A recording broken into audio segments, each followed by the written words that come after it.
of Qualitest.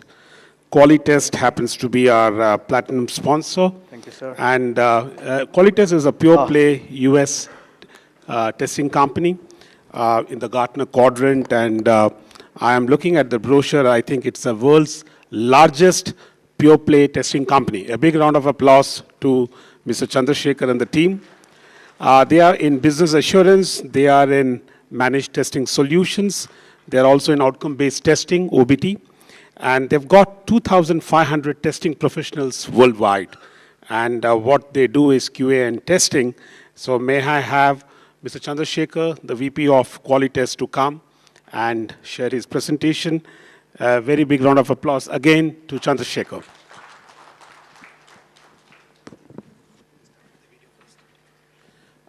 We'll be playing a small video of your organization, and I think after that, maybe you can.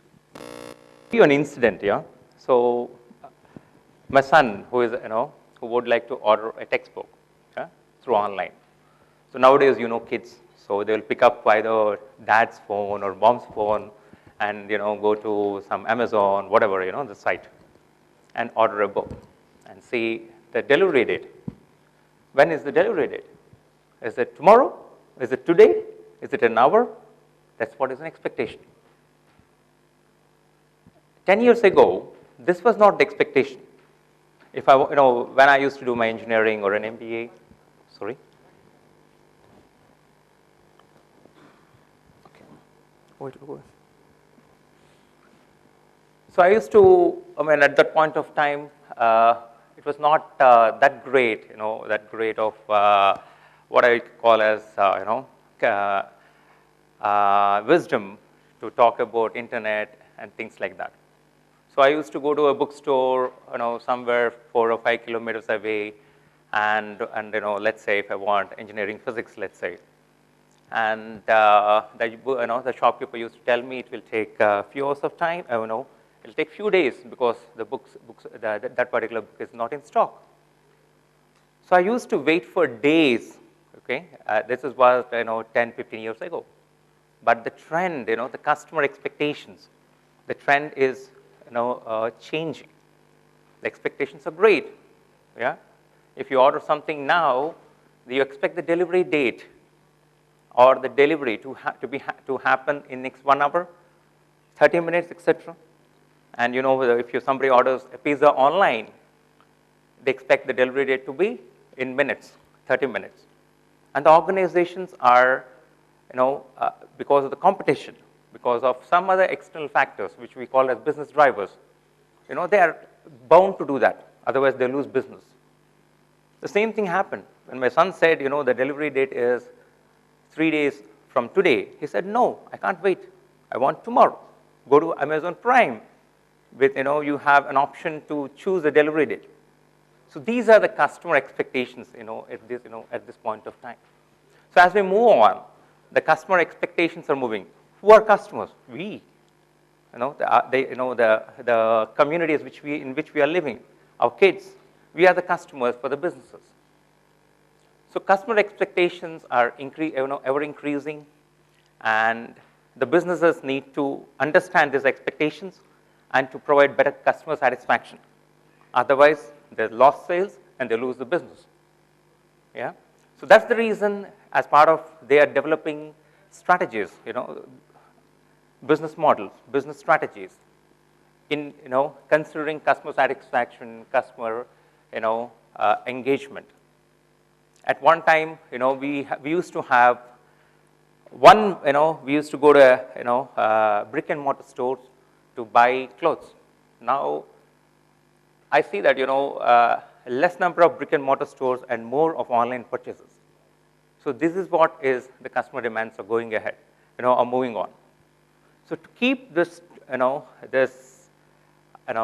satisfy the business customers, the businesses are going ahead into, revamping their business models, their business applications, which includes the the systems of engagement, the systems of record, and systems of insights, so that they can they can exceed, the customer's expectations and delight the customers. So in that context, the role of, as one of the speakers said, you need to bring all the platform, bring all the applications together, including, the ecosystem required, which means that infrastructure, the applications, the other things which are required for to run your business successfully. So that's why we come up with a word called platforms. Just imagine it's just like a railway platform, just in layman terms, where the people that the travelers would, the people who intend to travel would come to the platform. There is a train coming in, there will other things are also on the same platform where the communication happens effectively and things will move smoothly. So I'm just giving a layman example of a platform, and we will talk about more on platform, from a business context, and how is it important, as part of digital transformation, and what is that role of quality engineering and assurance, we will see in subsequent slides. So moving on. So as part of my agenda, I would like to cover what is a platform and why is a platform approach is required. And how is it important as part of digital transformation, and why digital transformation is required. We will see the role of quality engineering and assurance teams in platform approach for digital transformation.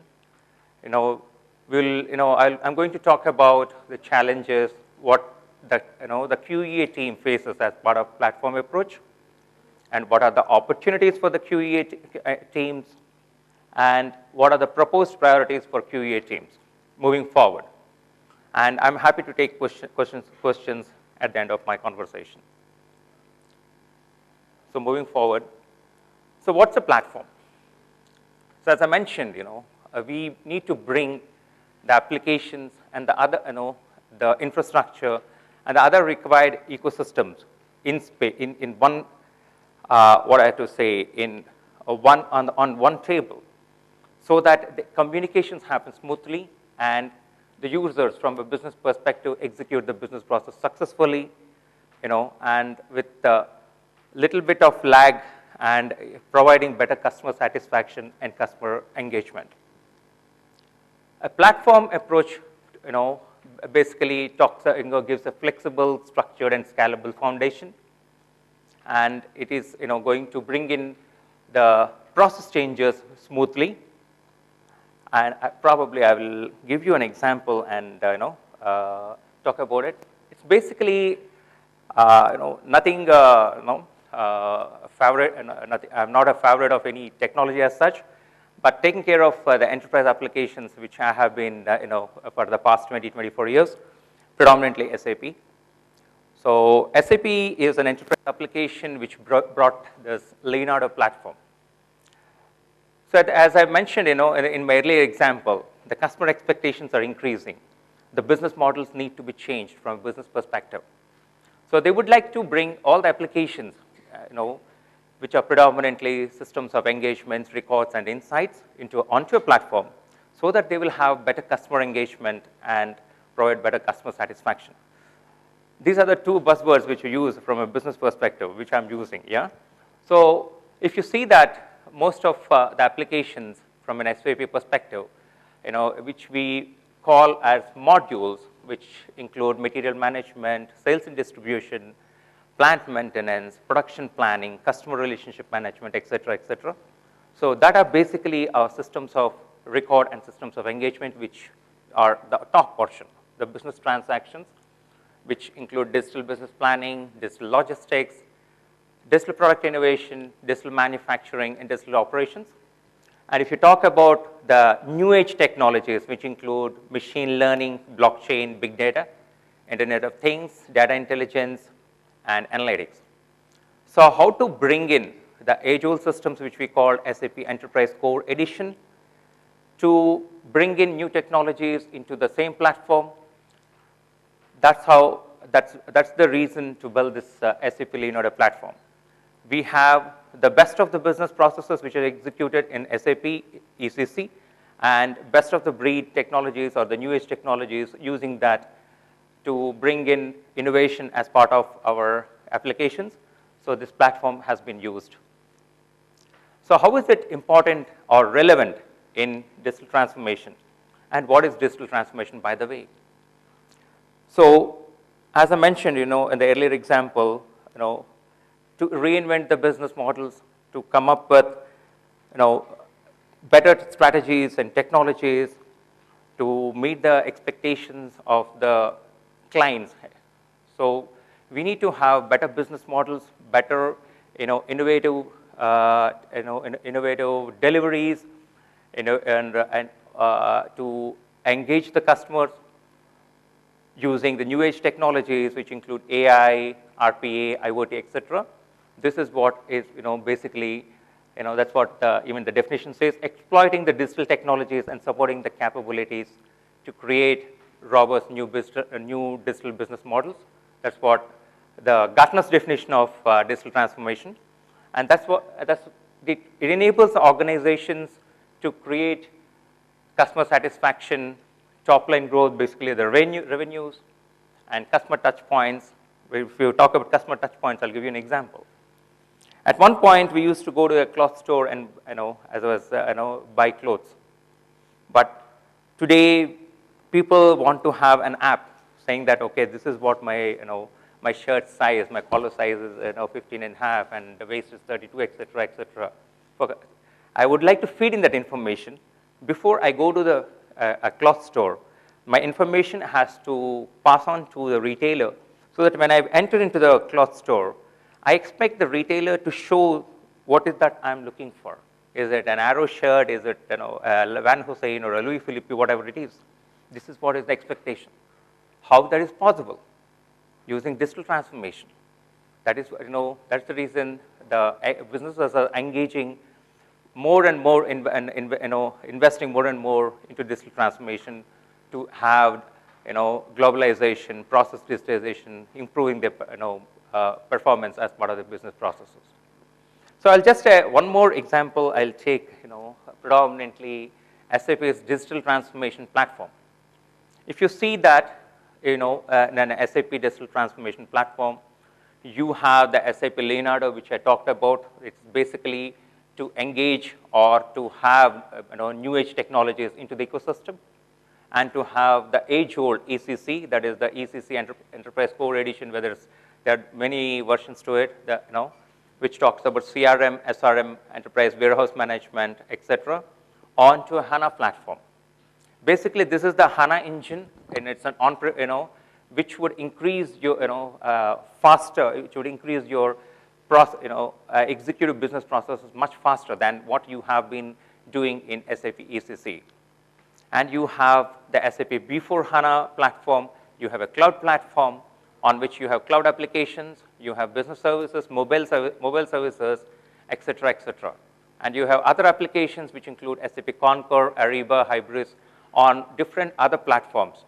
So the digital platform will have more of from 5 or 6 platforms embedded into the digital transformation of which SAP provides, so that your enterprise is ready for future demands, future regulatory requirements, future business customer needs, whatever it is, you are ready for the future business. So that's how SAP has come up with the digital transformation platform. So how is it relevant from a testing point of view? That's we will see. We will talk about in the next slides. And here are, as I mentioned, client expectations from a digital transformation. They are looking for more of convenience, more of ease of using business processes, ease of using their websites, etc., etc., so that they will have omni-channel experience. Whether a customer orders a product or service through online, or to go to a store, or use any other platform, the experience they are expecting is the same. That's what we call it as omni-channel experience.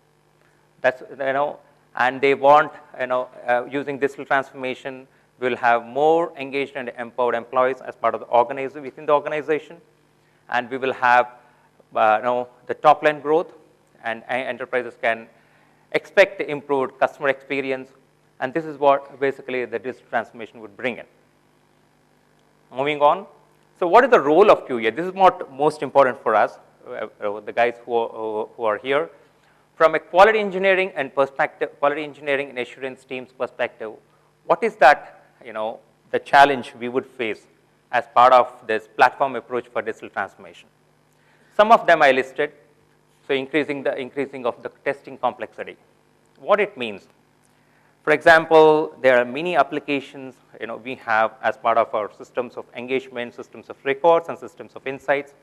New applications are coming in. For example, we, as an enterprise, we may have to use some of the IoT devices to measure the temperature of a refrigerator, for example, in a FMCG environment. FMCG, the full abbreviation is fast-moving consumer goods. If you take a Coke or a Pepsi, we will have lots of refrigerator in their ecosystems. You may have to have a control on the assets, basically the refrigerators in this case. You may have to use the IoT. You may have to engage this IoT into the plant maintenance module so that your plant maintenance orders will be seamlessly moving through to take care of the maintenance of this. So there will be new applications, new services which you need to bring in as part of the enterprise into the ecosystem. So you need to maintain that. So you have the old applications. You are the applications which are developed from the new age technologies which are coming in. You need to maintain all these applications. You need to test the end-to-end connectivity of the end-to-end business processes. That is what the knowledge levels we need to know as part of quality engineering assurance teams. And the industry-specific knowledge, which we talked about, for example, in a retail environment, I was talking about, first one is the omni-channel experience, which the customers are expecting. The other one is the point of sales automation. As as most of us have experienced when we come out of the retail store like a Walmart, when you come out, you will, the guy at or the accountant, whoever, whatever we call him, he will help us in billing in billing our merchandise and produce the final bill. And then self kiosks are coming in, which requires a set of another applications into the into our into the client's ecosystems. So multiple platforms, devices, operating systems, and different geographies. So these are the complexity we have moving forward. And search for intelligent quality engineering and assurance. How are we, we can leverage analytics, which I'm going to talk about in a few minutes. Machine learning and tools, how we can use, as part of quality engineering and assurance in giving the business assurance to the client. It's not the quality assurance we give, it's we give the business assurance. Just imagine, you go to, you go to a McDonald's and you want to order for a burger. And for any reason, if the application is down, the ordering system of McDonald's, if I talk about SAP CRM system, is down for any reason, he or she, the guy sitting at the, who would like to take the order, cannot do anything because the systems are down. It's basically the lost sales to the McDonald's. And the word of mouth, the guy will come out of the, the outlet and talk, particular McDonald's do not operate anymore, is not servicing, in a better way. So that is, you will, as a business, you will have lost sales, you will have your brand equity will come down, and so on and so forth. So that's the reason we need to have intelligent QE, quality engineering, and assurance systems so that we can test the end-to-end business processes and predict what is going to happen, so that we, the organization will have a backup. And expecting more automation, as part of that, other challenges, businesses are talking about accelerating their release cycles. They're going for more and more automation. They would like to increase the automation coverage. How are we going to do it? So these are the few of the challenges we have as part of the quality engineering and assurance team. Moving on, there are some other challenges which talks about the productive and responsive times and shrinking the timelines. This is what we used to have. 10 years ago, when I was in United States, an SAP implementation used to be 2 to 3 year project using SAP methodology, or what we used to call as accelerated SAP methodology. Today, they're talking about the same amount, the same project organizations intend to complete within months. 3 months, 2 months, this is what we are talking about. So in that part, I need to configure my system, I need to do a data migration, I need to set up my business blueprint, I need to test the entire business processes, complete my system testing, system integration testing, user acceptance testing, so on and so forth in that time frame. How are we going to do that? That is another challenge as part of QEA. And as I mentioned, these are the set of challenges what we face as the quality engineering and assurance teams, and how are we going to address. And as I think this I had covered already. So these are the few things which I will talk about in an SAP environment. From an SAP perspective, if we talk about whether it's an SAP, now the new methodology which we talk about is the Activate, which is on Agile and DevOps, which is the key theme for this conference. So as part of the the opportunities what we have the legacy systems which are on-premise. We will have SAP ECC, and assuming that we have HANA also on the ECC, we have an opportunity to test the system testing, the four-wall testing, what we call from a quality engineering and assurance perspective. We have an opportunity to do the unit testing from a particular enhancement or the development what we do. We have an opportunity to do the system integration testing or the end-to-end process testing in an SAP environment. We have an opportunity to do the cloud-based testing, and so on and so forth. We have different opportunities as the complexity of the business processes are increasing. So moving on. So what is that the priority approach as part of the quality engineering and assurance? We, as I mentioned, to adopt best practices, for as part of DevOps and in DevOps and Agile environments, which include continuous integration and continuous delivery, using artificial and machine learning algorithms for predictive and prescriptive analytics. So in that context, I would like to talk about one of the offerings we have is an AI-based, and a machine learning-based a tool which we call it as a test predictor. What it does, as I mentioned earlier, as part of the shrinking of the timelines, there are a lot of pressures from the clients onto the consulting companies like ours to reduce the the cycle times or the release cycle times or reduce the testing timelines. So we use what we use. We have the earlier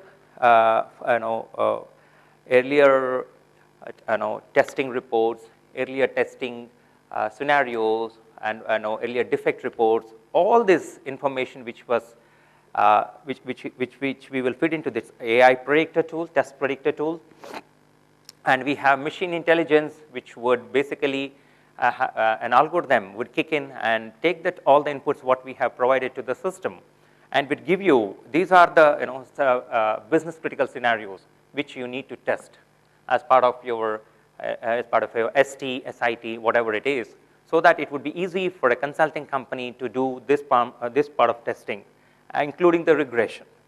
Yeah, and what we have, we need to streamline both operational infrastructure costs for the clients. That's what another expectation what we have from the clients. That's the reason we have, from a business perspective, we have kind of the knowledge and skills required as part of our consultants to deliver best in class solutions to our clients. And the other line is that we have an ability to test effectively the new IoT and smart devices, which include equipping our guys, our consultants with the requisite skill sets, so that they can test the IoT or any of the new age technology devices, and to adopt intelligent and self-learning self-learning solutions, so that they can leverage our learning solutions which we have as part of our QEA teams, so that they can deliver the solutions at the best possible cost and time. So that's all from my side. If you have any questions and answers, if you have any questions, I would be happy to take.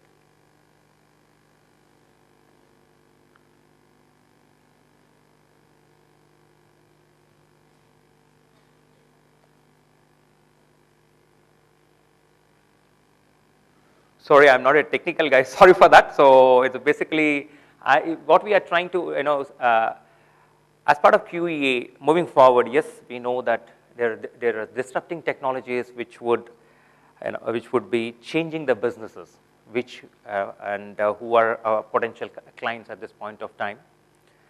So from a QA perspective, we need to equip ourselves instead of whether losing jobs and things like that, whatever the other speakers have said. That's possible to happen. That's true. I'm not denying on that. So from a QA perspective, what we need to equip ourselves so that we will be in the industry. We will be in the industry maybe for 10, 20 years or so on and so forth. So that's what I'm saying, that from a QA perspective, it's no more like coming up with only these are the defects which we have found in your applications, which the development team to fix, so that it would be things are okay. They are looking at us from a QA teams. We are to provide the business assurance. It's not the quality assurance, and to and they are involving them as part of their their ecosystem at a high level. So the role of QA moving on is changing, so we need to change with the time. That's what I'm trying to say. Yeah. Thank you.